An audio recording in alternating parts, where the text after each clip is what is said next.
Hello, I'm Kerry Stairs, a partner at Charles Russell Speechleys. Welcome to the third how-to video in our series on risk-based human rights due diligence.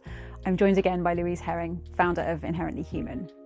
If you haven't already watched earlier videos in this series, including on why doing risk-based human rights due diligence makes good business sense, you can find those on our website. Today we're focusing on the concepts of remedy and leverage, what remedy means, how it works in practice, and how companies can use and build their leverage to address human rights risks and impacts.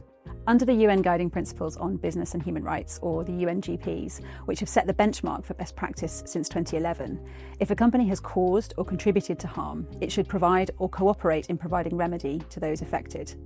A company's role depends on its degree of connection to the harm. Sometimes it leads the provision of remedy, other times it supports a supplier to do so, but it remains responsible for ensuring that remedy happens. Similarly, under the recently revised EU Corporate Sustainability Due Diligence Directive, or CSDDD, a company must provide remedy to those affected where it has caused or jointly caused an adverse impact.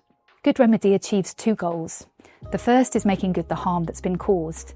To do that, it's essential to engage with those adversely affected, either directly, where this is possible and appropriate, or through dialogue with unions, worker representatives, or trusted community organisations in order to make the remedy meaningful. The second goal of good remedy is reducing the chances of the harm happening again, which means companies taking the opportunity to diagnose the root cause of the harm and put in place effective systems to reduce recurrence. A good recent example is a European food company we work with that discovered through a social audit that migrant workers had paid hidden recruitment fees, leaving them in debt. The company interviewed workers to understand what meaningful remedy was for them, set up a fund with customers to reimburse fees, reviewed contracts with their third-party labour providers, and improved how future workers were onboarded. They addressed the harm done and changed systems to prevent it happening again, building trust with workers and suppliers and strengthening risk management in the process. Leverage is a company's ability to influence another entity's practices, suppliers, for example, to prevent or mitigate adverse human rights impacts. Leverage might be commercial, for example, the ability to set contractual obligations, carry out audits, impose penalties, provide incentives or training.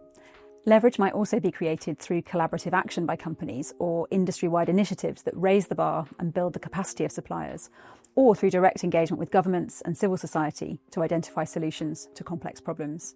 Under the UNGPs, if a company causes or contributes to harm, it must stop or prevent its contribution and use its leverage with business partners to mitigate remaining impacts as much as possible. Even if a company has not caused or contributed to a harm, but it's nonetheless directly linked to it through a business relationship, it must take appropriate action based on its degree of leverage. The principle of leverage is also reflected in the new CSDDD, which provides that a company may use its ability to influence a business partner that is causing an adverse impact to provide remediation. The key is to analyse your degree of connection to harm, caused, contributed or directly linked, and then use any leverage available. Purchasing practices are often a key factor in companies contributing to harms, even if they haven't caused them. Unrealistic lead times, last-minute changes to orders, aggressive pricing and long payment terms push risks and costs onto suppliers and then workers through excessive hours, speed-ups or wage suppression. Acknowledging and reforming these practices is a form of leverage.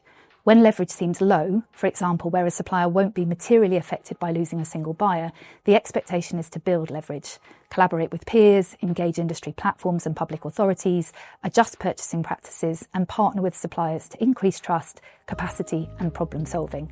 There are multiple practical frameworks available to guide this process. Effective remedy requires understanding your role in an adverse impact and the leverage that you have or that you can build to address it. And remember, listen to those affected to ensure your remedy is effective in practice, and take the opportunity to improve systems and processes to strengthen risk management and prevent recurrence. Thank you for watching. Look out for more videos in this series on how to do risk-based human rights due diligence, and remember that these videos are designed to give you a taster of what's involved. For more information and tailored advice, please get in touch.